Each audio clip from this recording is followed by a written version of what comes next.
Olá, pessoal. Bom dia, boa tarde ou boa noite. Quando a gente faz um curso online, não tem como saber o horário que vocês vão assistir às aulas, mas de qualquer forma, a intenção aqui é desejar boas-vindas. Então, sejam bem-vindos à nossa 24ª edição do curso de treinamento em manipulação na experimentação animal. Além disso, eu gostaria de me apresentar, né? Esse é o nosso primeiro encontro. O meu nome é Ângela Oliveira, eu sou médica veterinária do Complexo Biotério, aqui do setor de ciências biológicas, e em conjunto com a médica veterinária Nicássia, que também vai estar participando do curso e ministrando algumas aulas para vocês, nós coordenamos a produção de ratos e de camundongos que são utilizados em ensino e pesquisa científica por diferentes setores aqui da UFPR. Eu recebi o convite para trabalhar 3 tópicos com vocês ao longo aí do nosso curso, né?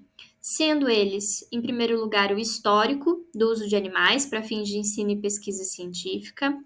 Fui convidada também para falar um pouco sobre a parte de fundamentos básicos de ética e bioética, dignidade animal e princípio dos 3 R's.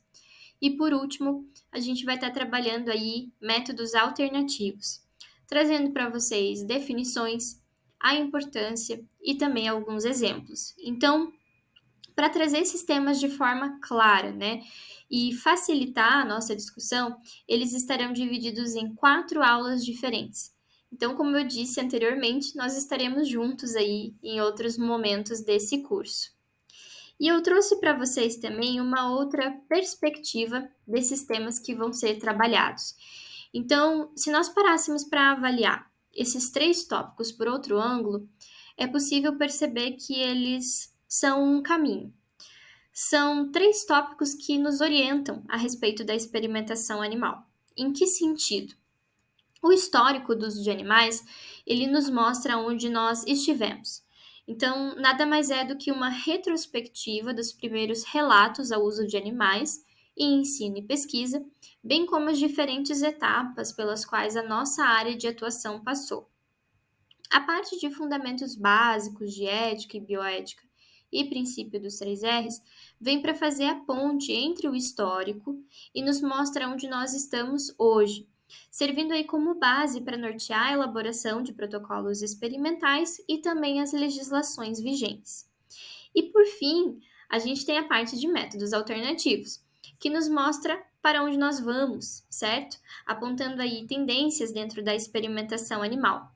E da mesma forma como o princípio dos 3 R's, os métodos alternativos eles servem como base para nortear os protocolos experimentais que serão elaborados e também as legislações que nós temos, ok? Então, para iniciar esse caminho, né, e relembrar aonde nós já estivemos com a experimentação animal, o nosso primeiro encontro, ele foi preparado para que nós pudéssemos conversar sobre o histórico no uso de animais para fins de ensino e pesquisa científica. Pessoal, eu tentei preparar essa aula seguindo uma ordem cronológica, né, e também uma contação de histórias, para que fique um pouco mais leve, certo? Sem deixar para trás fatos que são importantes e que precisam ser mencionados, ok? Então, vamos dar início aí à nossa primeira aula. Os primeiros relatos de anotações anatômicas que nós temos, eles datam de 500 a.C., uma época em que viveu Alquemeon, representado por essa imagem aqui no slide, né, canto superior direito, que foi um médico e filósofo grego nascido em Crótona. As anotações anatômicas, elas nada mais são do que registros que têm como objetivo estudar a forma e a estrutura do organismo. Esses estudos, eles foram feitos em animais, porém não se sabe se esses animais estavam vivos ou se estavam mortos. Então, desde esses primeiros registros, né, realizados por Alquemeon, essas observações anatômicas, outros estudos também foram realizados por filósofos e médicos gregos. Dentre eles, nós temos alguns nomes que se destacam, como, por exemplo, Hipócrates, em 460 a.C., também conhecido aí como pai da medicina, responsável por começar a relacionar órgãos doentes de humanos com os de animais, e por conta disso, né, sendo considerado um importante pioneiro na área da anatomia. Inclusive, na nossa próxima aula, que seria a aula de ética, a gente vai comentar sobre o juramento hipocrático. Então, não vai ser a primeira vez em que eu vou mencionar Hipócrates, vocês já vão ter essa informação da primeira aula. E também, seguindo aí, né, no século III a.C., nós temos Aristóteles, que foi denominado pai da biologia e responsável por dissecar mais de 50 espécies de animais. É importante observar que, por enquanto, todos esses registros históricos, eles ainda se referem à dissecação e não à vivissecção. Isso muda no período da era cristã, com o médico Cláudio Galeno, que foi considerado o príncipe dos médicos, sendo o primeiro a realizar a vivissecção com objetivos experimentais para observar as alterações em animais vivos. E por conta disso, ele se tornou aí o fundador da medicina experimental. Inclusive, foi através desses procedimentos que Galeno pôde relatar importantes características estruturais dos vasos sanguíneos e também descobrir que as artérias, por exemplo, transportavam sangue ao invés de ar, como se acreditava há centenas de anos. Então, apesar de poder ter havido experiências anteriores, Galeno é considerado o mais antigo cientista a utilizar a vivissecção de que se tem registro. Então eu vou pedir para vocês guardarem essa data, 199 depois de Cristo, certo? Que é o período de Galeno, porque mais para frente nós vamos fazer algumas comparações, principalmente relacionado à vivissecção, né? Então, seguimos. Eu acredito que a grande maioria saiba o conceito de dissecação e vivissecção, né? E compreenda a diferença entre esses conceitos. Mas é muito importante relembrar as definições, né, e diferenças entre essas duas palavras, principalmente quando nós estamos falando de experimentação animal. A dissecação anatômica, ela é o ato ou efeito de dissecar, de fazer uma separação metódica e organizada de alguma estrutura anatômica em animais mortos, ok? E é aí que mora a diferença. O termo vivissecção, ele é a dissecação anatômica, ou qualquer procedimento realizado em um animal vivo para estudo de algum fenômeno fisiológico. Então, é muito comum encontrar em registros históricos a pessoa se referindo a uma dissecação realizada em animal vivo. Dessa forma, dissecação em animal vivo. Nesses casos, a gente sabe que se trata de vivissecção. Esse seria o termo mais apropriado, né, para fazer a diferença. E aqui é bem importante parar para pensar. Quando nós falamos de um procedimento realizado em um animal vivo, automaticamente nós colocamos à prova a capacidade desse animal de sentir dor. Porém, esse ponto ele vai começar a ser levado em consideração somente séculos depois. E vale ressaltar que nessa época acreditava-se que os animais eles não sentiam dor e também não possuíam alma. Então, nenhum sedativo ou anestésico era utilizado durante esses procedimentos. Até porque, pessoal, os medicamentos anestésicos, eles só seriam desenvolvidos anos depois. A anestesia com éter, ela foi descoberta em Boston no ano de 1840 e a primeira demonstração pública foi acontecer em 1846. Então, nós estamos falando de um gap temporal muito grande, onde os procedimentos eram realizados sem qualquer tipo de anestesia. Além do mais, o simples fato de a anestesia ter sido descoberta não implica no fato de ela ser utilizada nos animais, certo? Até porque mais para frente vocês vão ver que as coisas não estavam muito diferentes no século XIX, mas a gente já vai chegar lá. Então, saindo da Idade Antiga, certo? Onde nós encontramos aí esses nomes de destaque, Alquimeon, Hipócrates, Galeno, e passando para a transição entre a Idade Média e a Idade Moderna, nós chegamos no Renascimento, que é um período histórico responsável aí por consolidar a experimentação animal. E essa consolidação, ela aconteceu com o seguinte, com a seguinte causa, né? Acho que o termo correto também seria conceito ou doutrina, né? A consolidação ela aconteceu com o surgimento do antropocentrismo. O antropocentrismo era tanto um conceito quanto uma doutrina filosófica que colocava o homem em uma posição de centralidade em relação a todo o universo, por ser considerado aí um ser dotado de inteligência. Então, essa visão ela consolidou a ideia de que todas as coisas existentes deveriam servir à espécie humana, sustentando ainda mais a experimentação animal como um método padrão de investigação científica e de finalidade didática, principalmente na medicina. E qual seria então o símbolo do antropocentrismo? Eu acredito que muitos de vocês também conheçam esse desenho, mas até então nunca tenham feito essa correlação. O símbolo do antropocentrismo é o desenho do homem vitruviano, de 1490, de Leonardo da Vinci. O desenho ele tem como objetivo apresentar o corpo humano a partir de proporções ideais, representando de fato um ideal de beleza e de harmonia. A obra ela foi elaborada seguindo raciocínios matemáticos e tem como base a proporção áurea ou o número de ouro, que é muito conhecido pelo pessoal da arquitetura e também pelo pessoal da fotografia. Então, a concepção do antropocentrismo, que colocava o homem, né, no centro do universo, foi tão importante que prevaleceu nos séculos seguintes, principalmente aí no período do racionalismo moderno, já no século XVII, quando a experimentação animal atingiu o seu auge. E foi de fato no século XVII onde nós encontramos mais um nome extremamente importante que marcou o histórico da experimentação animal. Esse filósofo ele foi responsável pela formulação da teoria animal-máquina e o seu nome é René Descartes.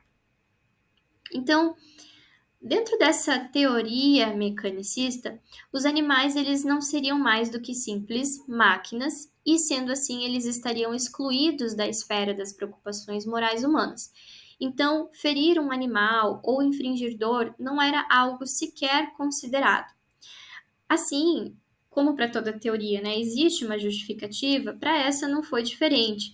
Então, Descartes justificava o animal-máquina ao afirmar que os animais, como seres desprovidos de espírito, diferentemente da espécie humana, eram destituídos de sentimentos e incapazes de sentir dor ou prazer. Além disso, Descartes afirmava também que você poderia cortar os animais ou abri-los, que eles não sentiriam nada e que as reações eram apenas um ato reflexo. Além da teoria animal-máquina, René Descartes também desempenhou um papel importante na elaboração da metodologia científica. A metodologia científica que nós conhecemos hoje, certo? Basicamente, pessoal, o método científico que foi proposto era uma forma de se chegar à verdade através da dúvida sistemática e da decomposição do problema em pequenas partes. Então, em outras palavras, e trazendo para a base da pesquisa científica atual, né, você vai testar a sua hipótese para saber se ela é verdadeira ou não, seguindo determinada metodologia, ok?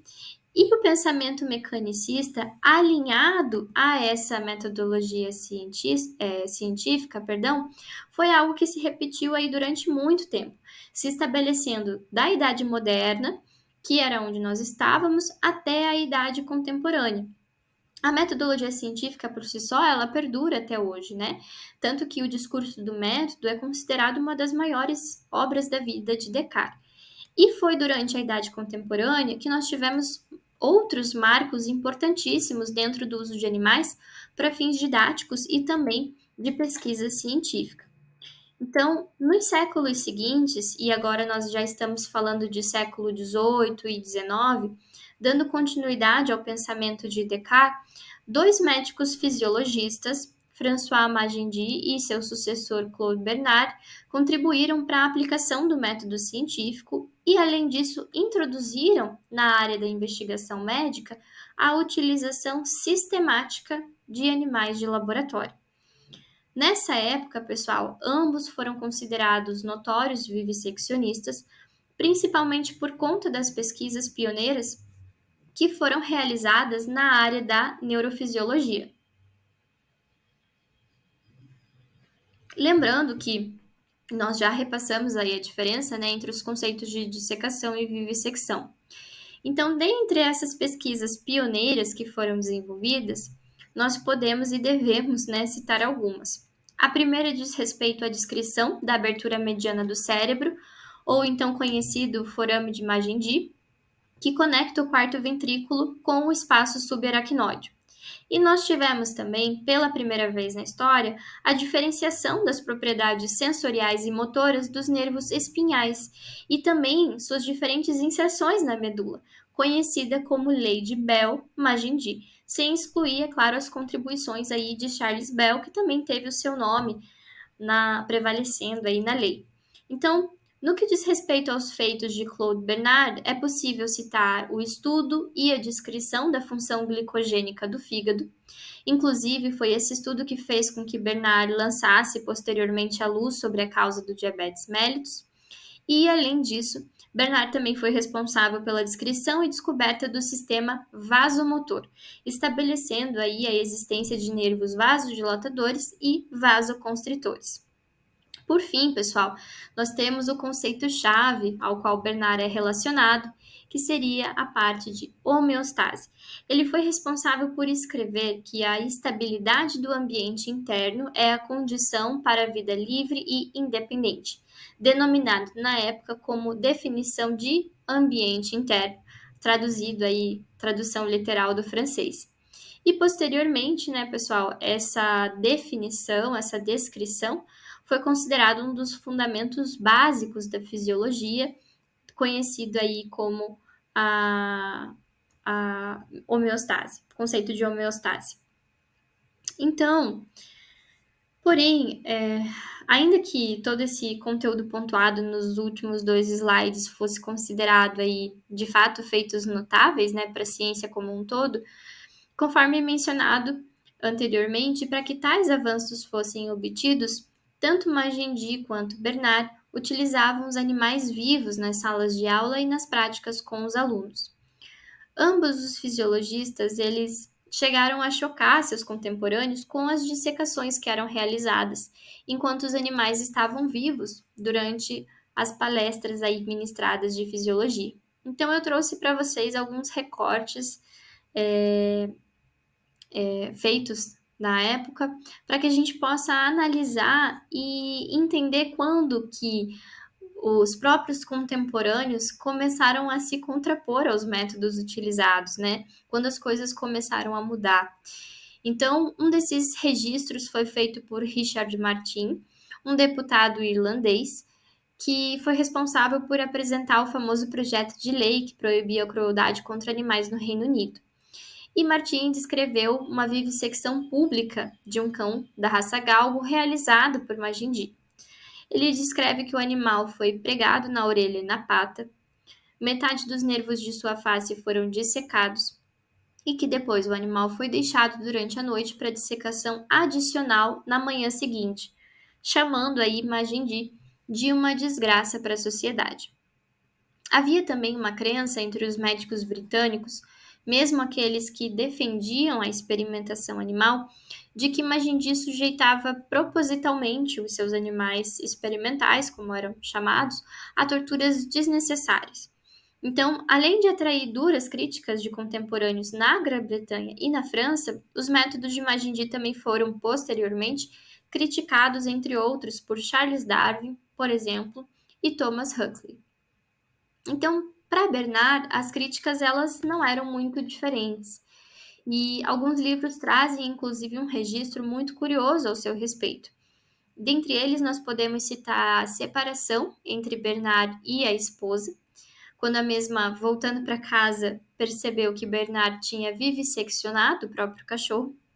Então, o casal se separou oficialmente em 1869 e, a partir disso, a sua esposa passou a fazer uma campanha ativa contra a prática de vivissecção.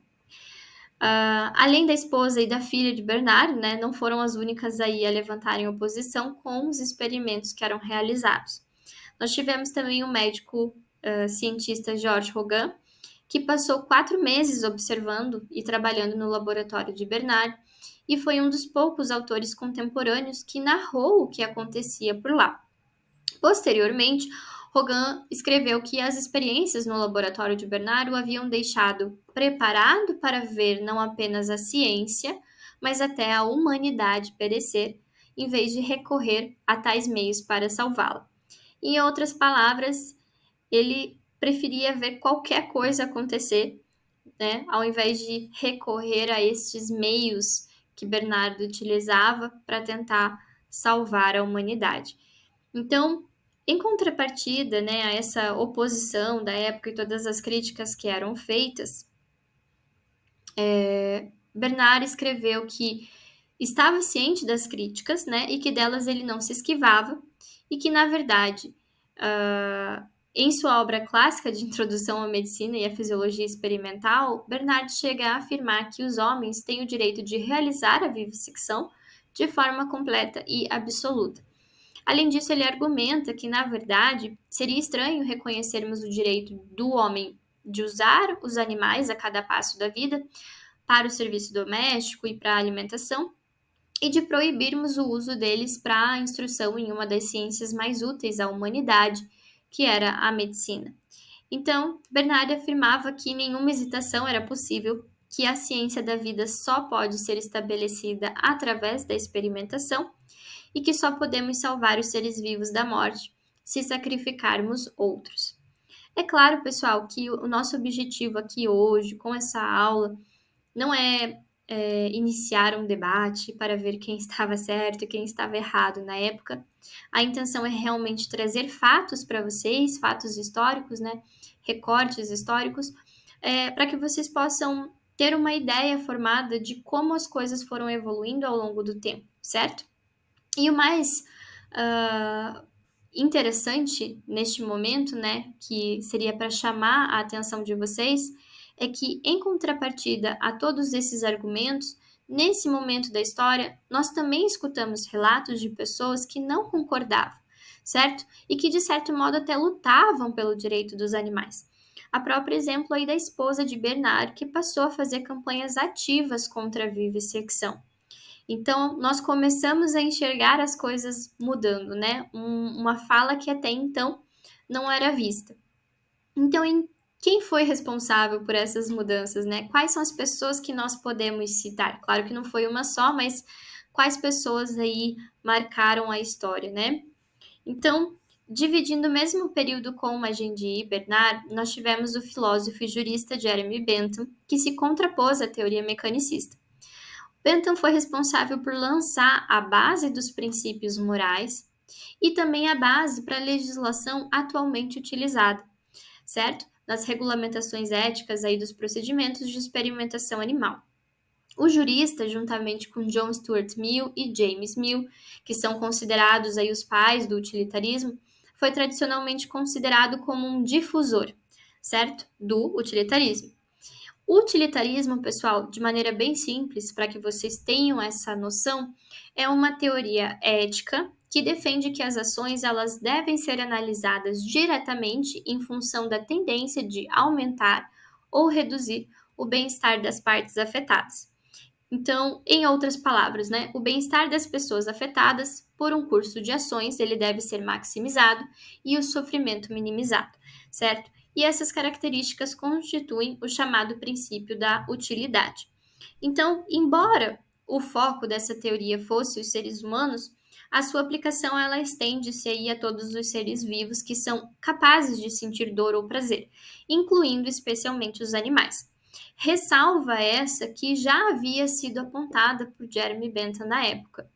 Inclusive, essa extensão da aplicação do utilitarismo aos animais foi fortemente desenvolvida por Peter Singer, nosso contemporâneo, né, um filósofo australiano, responsável por desenvolver aí o princípio da igualdade, que impõe que os interesses dos sujeitos sejam tratados de forma equivalente em relação aos demais sujeitos.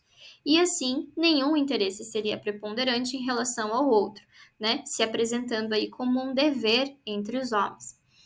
O princípio da igualdade, ele é inclusive o que fundamenta que a discriminação não é defensável, né, seja ela estabelecida no sexo, na raça, na cor, na inteligência ou em qualquer outro fator.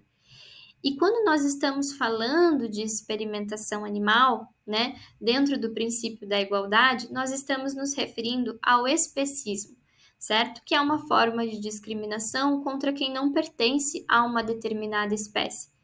Então, eu julgo que a pessoa não demanda de valores por ela não pertencer à mesma espécie que a minha, ok? Mas a gente não vai entrar nesse tema, certo? Não é o nosso foco agora. O nosso foco é ter uma ideia de como as coisas foram evoluindo. E voltando para o Jeremy Bentham, né? Vamos deixar aí o Peter Singer para mais tarde. Além de ser considerado um difusor do utilitarismo, o Jeremy Bentham também estimulou a sociedade a discutir a veracidade da incapacidade de sofrimento por parte dos animais. E como eu disse anteriormente, toda teoria tem sua justificativa, certo? Então, o argumento que Bentham utilizava era uma frase muito famosa: a capacidade de sofrer e não a capacidade de raciocinar deveria ser levada em consideração na forma de tratamento a outros seres.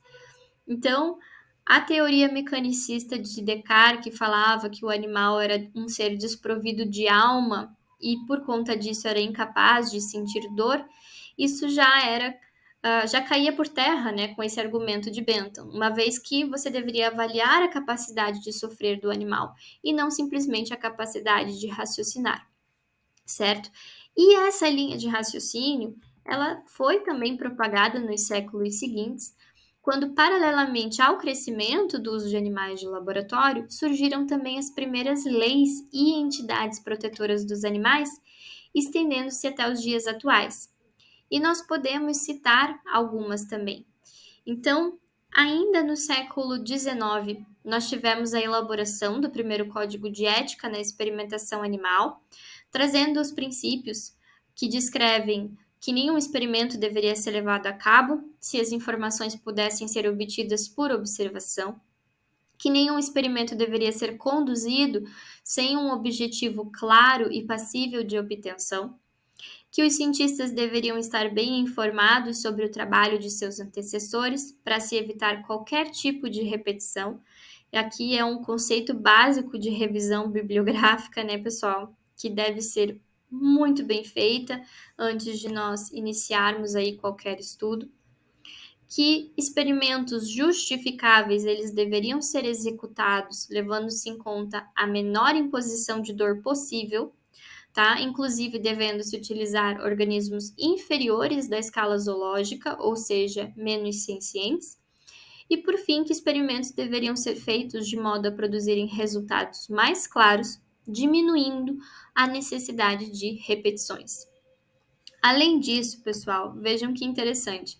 Também durante o século XIX, nós tivemos aí a criação da primeira sociedade protetora dos animais estabelecida no mundo. E a história deles é realmente interessante. Então, há quase 200 anos, certo? No ano que vem nós completamos aí 200 anos, um pequeno grupo de pessoas reuniu-se num café em Londres, né? E eles estavam determinados a mudar a vida dos animais. A partir disso, eles criaram a sociedade e também desencadearam um movimento que se espalhou pelo mundo. O grupo, conhecido então como Sociedade para a Prevenção da Crueldade contra Animais, SPCA, ele foi fundado em 1824 e apoiou novas leis para o bem-estar animal. A história desse grupo de pessoas, né, que se reuniu em um café em Londres há 200 anos atrás, nos passa a mensagem de que quando nós realmente temos a intenção de fazer a diferença, a mudança ela se torna possível. E logo em 1835 eles conseguiram abolir o bearbaiting, um esporte de sangue muito semelhante às rinhas, que são realizadas de maneira ilegal aqui no Brasil, onde um urso era acorrentado e incitado a atacar 2 ou mais cachorros. Essa prática, pessoal, também era realizada com touros, né? E apesar de ser extremamente bárbara, há poucos anos atrás, 3, 4 anos atrás, ela ainda ocorria de maneira ilegal em alguns países. Então, a partir disso, novas leis também foram elaboradas trazendo proibições a respeito da crueldade contra cães e animais domésticos, e melhores padrões, né, standards, passaram a ser introduzidos nos frigoríficos na época, conhecidos aí como casas de abate. Além disso, pessoal, trazendo também de forma cronológica para vocês mais alguns fatos importantes, nós podemos citar a elaboração da lei inglesa anti-crueldade para anular atos de tortura em animais, instituída ali em 1822. Porém, a lei ela não era para todos, né? Só era aplicável aos animais domésticos de grande porte. Já no início do século XX, mais especificamente em 1909, nós tivemos a publicação acerca de aspectos éticos da utilização de animais em experimentação, que foi proposta pela Associação Médica Americana, e 50 anos depois, nós demos aí mais um grande passo direcionado ao estabelecimento da ética em pesquisa animal, quando o zoologista William Russell e o microbiologista Rex Birch estabeleceram os 3 R's da pesquisa em animais. Nós teremos uma aula específica para conversar sobre o princípio dos 3 R's, então eu não vou me aprofundar nesse tópico agora. A partir disso, pessoal, com todas as informações que eu trouxe para vocês até o momento, chegou aquele instante, né, de pausar para organizar um pouco as ideias. Então, até agora nós falamos sobre grandes nomes com diferentes nacionalidades. Alckmin, Hipócrates, René Descartes, Jeremy Bentham, dentre outros. E nós trouxemos também o quebra-cabeças do histórico, né, na ciência em animais de laboratório, passando aí pela Itália, pela Grécia, França, Reino Unido. Porém, falta um país, né? Que país será que é esse? Como que foi o histórico, a evolução da ciência em animais de laboratório no Brasil? Né? O que estava acontecendo no nosso país durante esse período? O uso de animais para investigação de fenômenos biológicos já estava sendo empregado, certo, na Europa por grandes nomes, como a gente já viu nos slides anteriores, e somado a esse fato, as experiências de infecção e vacinação mostraram para a sociedade como um todo, certo, a necessidade de uma reforma sanitária. Porém, a pesquisa científica na área, aqui no Brasil, ela começou a ser institucionalizada pelo governo brasileiro somente no final do século XIX. E é possível perceber que foi um início mais tardio quando comparado a outros países. Há alguns slides atrás, nós falamos que o método científico, por exemplo, foi descrito por Descartes durante o século XVII e que o uso sistemático de animais passou a ser implementado por François Magendie no século XVIII. Então, por que começou a ser implantado em nosso país no final do século XIX? O que vocês acham que motivou o nosso país? Sim, pessoal, foram as epidemias. Epidemias essas que ameaçavam os interesses econômicos do país e, por conta disso, as autoridades governamentais iniciaram reformas na saúde pública. Então, foi um período de reorganização dos serviços sanitários e criação de instituições para controlar essas epidemias, que representavam um verdadeiro flagelo para o país, porque afugentavam os imigrantes, que na época eram considerados aí fundamentais para substituir a mão de obra escrava. Porém, pessoal, como que o nosso governo na época foi capaz de iniciar toda essa reorganização, certo? Nós não tínhamos experiência.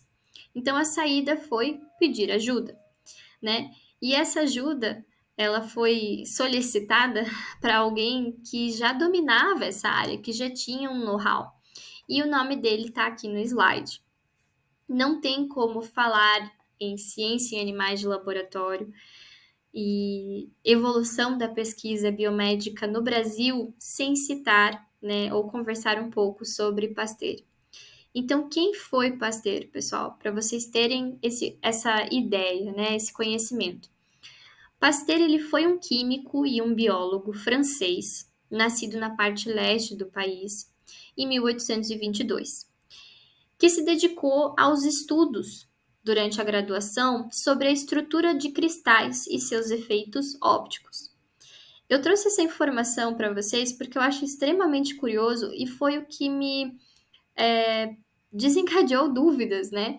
Porque eu me fiz essa pergunta: como que um químico que estudava cristalografia acabou virando uma referência na evolução da medicina preventiva?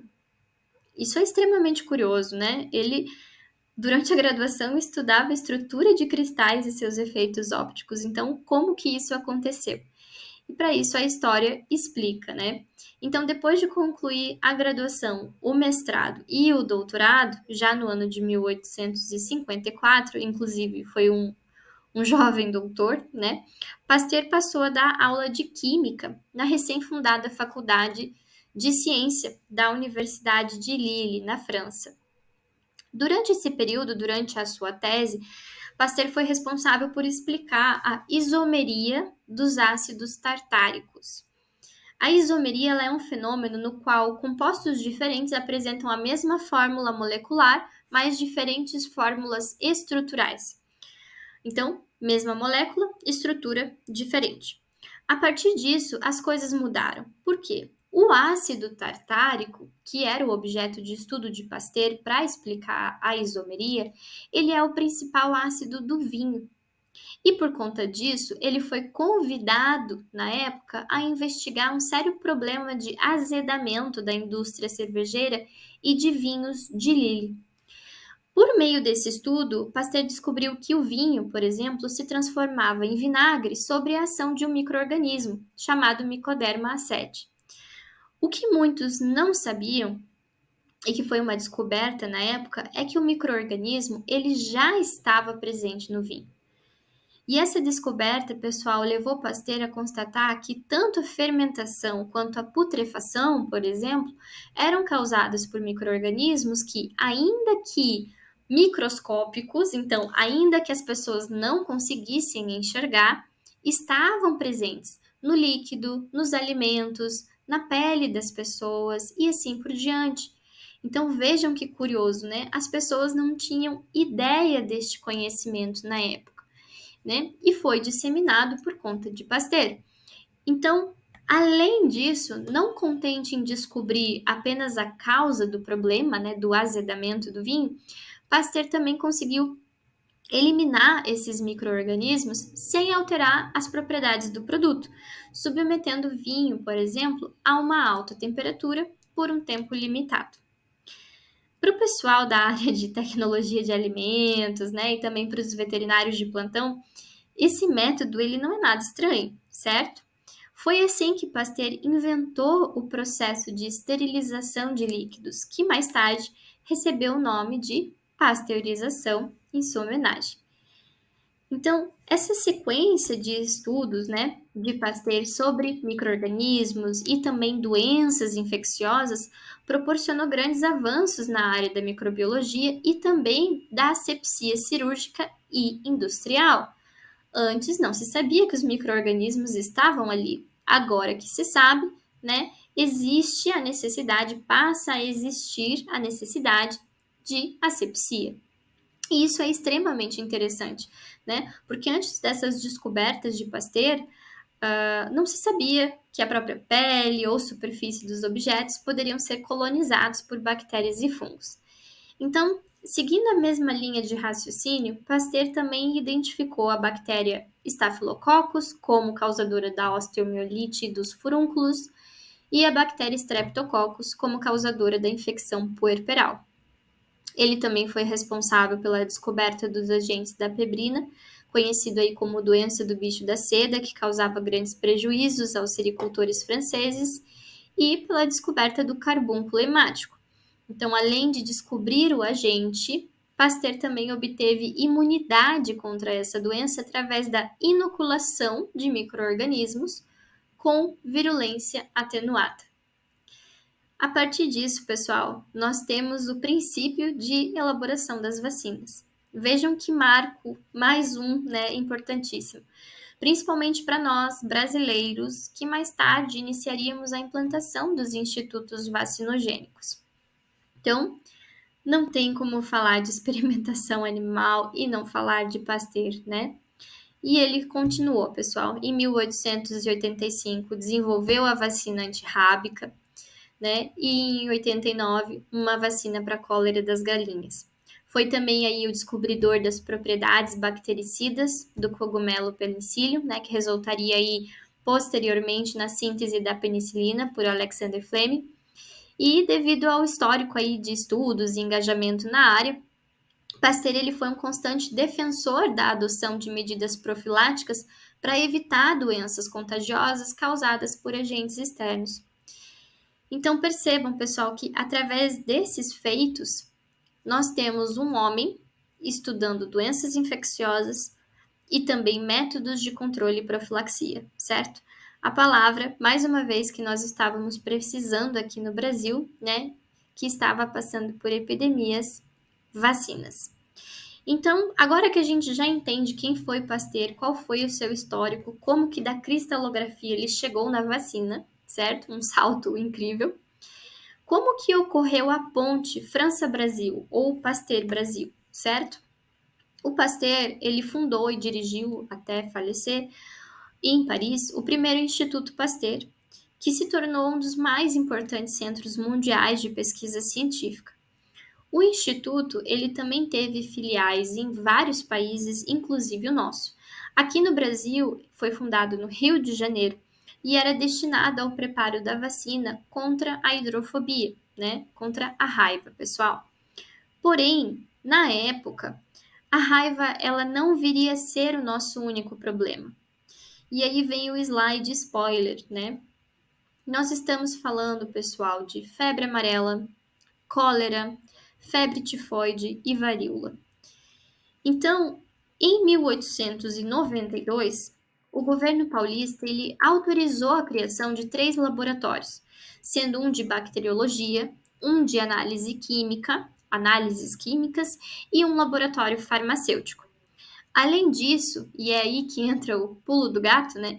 O governo também organizou e autorizou a criação de um instituto vacinogênico.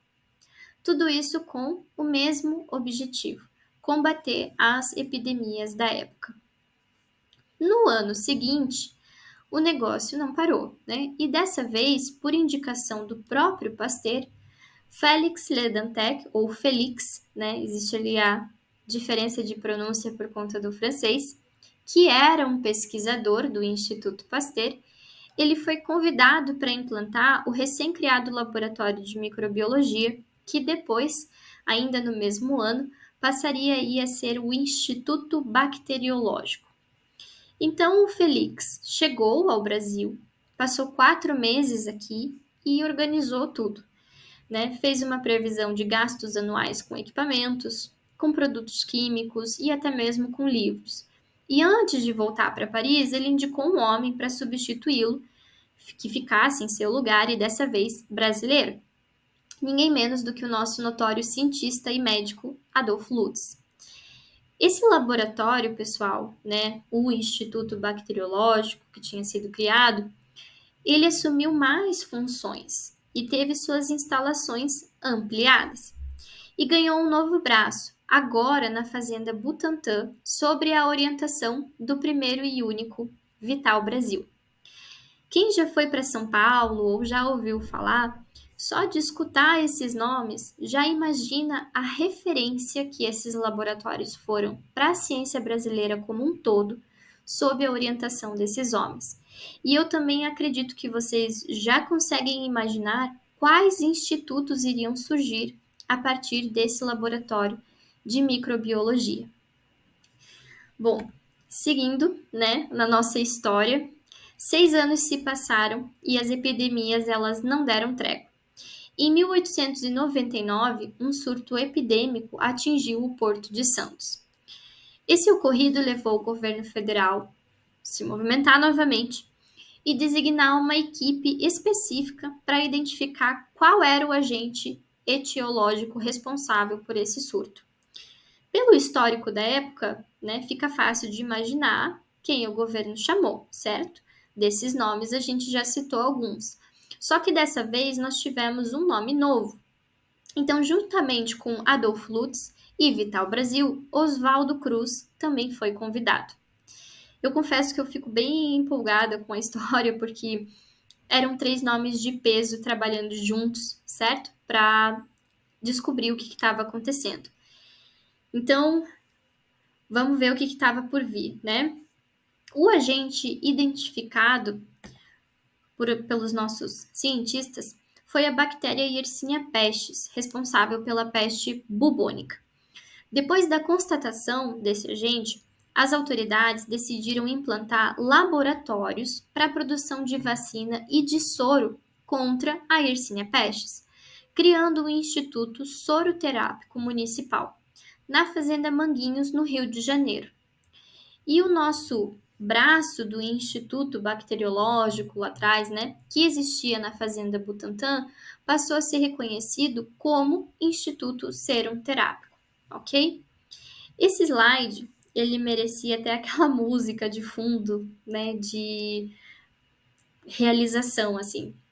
Porque a partir disso, pessoal, a partir desses 3 laboratórios que foram se tornando independentes entre si, estavam criados então os nossos atuais Instituto Adolf Lutz, Instituto Oswaldo Cruz e o nosso Instituto Butantan, certo? E esses 3 institutos, né, tiveram um papel fundamental, não apenas no controle dessas epidemias, certo? Mas também e principalmente na implantação da pesquisa na área médico-biológica, certo? O que chama a atenção no histórico dessa fase é a coexistência de 3 fatores que foram considerados essenciais para a implantação de uma política pública inovadora, certo? Então, o primeiro fator seria a pressão social, né, que foi representada pela população que estava sendo maltratada pelas epidemias. Em segundo lugar, nós temos um governo que estava antenado com o desenvolvimento em outros países, certo? E também sensível aos protestos da população. Então, percebo que minha população precisa e demanda, e sei o que está acontecendo em outros países, representado aí pelo pedido de ajuda a Pasteur, por exemplo, que estava na França, né? E por fim, mas não menos importante, dentro desses 3 fatores, nós tivemos também a existência de médicos, cientistas, pessoas, pioneiros, né? Que dedicaram as suas vidas a uma visão de futuro. Então, cabe ressaltar aqui que Adolf Lutz, Oswaldo Cruz e Vital Brasil, quando eles estavam na direção dessas instituições, eles não se contentaram simplesmente em implantar uma estrutura para a produção de soros e vacina, uma estrutura rotineira, né? Que de fato eram fundamentais aí para atender a política pública de saúde na época. Mas eles fizeram mais, certo? Eles se dedicaram, sobretudo, a desenvolver pesquisas experimentais e a formar pesquisadores, certo? Pesquisadores que vieram a constituir a massa crítica necessária para desencadear toda a evolução da pesquisa médico-biológica aqui no Brasil. Então, em outras palavras, pessoal, eles foram além, certo? E entregaram muito mais do que era esperado. Então, tanto a história desses cientistas, certo? Quanto a história da fundação da primeira Sociedade Protetora dos Animais, que nós vimos, né, criada há 200 anos atrás, nos mostra que quando nós estamos dispostos, né, realmente dispostos, é possível fazer a diferença.